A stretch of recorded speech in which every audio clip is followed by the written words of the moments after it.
Hello and welcome. My name is Professor Jordan and I like to talk about history. Specifically, I like to talk about why certain things happened the way they did or why certain things happened at all. In this first episode, we'll look at a very famous but often misunderstood element of World War I.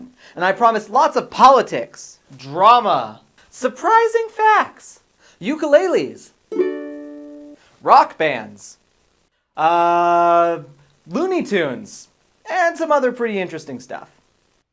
Here to introduce this subject by talking about something only vaguely related to this subject, we turn to our historispondent in a field, Sam.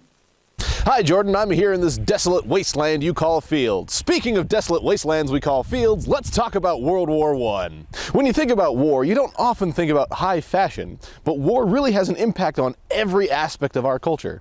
In the case of World War I, let's talk about fashionable timepieces today. In the pre-war years, women wore tiny wristwatches called wristlets. Men, on the other hand, carried large slabs of metal they called pocket watches. In the years leading up to the war, officers on all sides realized the need for a time-telling device that wasn't stuck in their pocket all the time.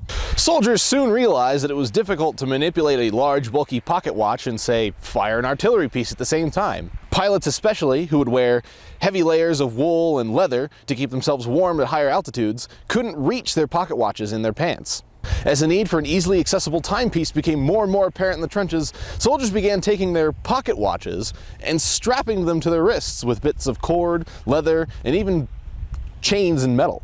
At roughly the same time, watch companies began to realize that there was this emerging trend in the watch industry, so they too started selling their own version of men's wristwatches. So it's because of World War I that men's wristwatches are so much larger than women's wristwatches. They're a carryover from the time that men carried pocket watches.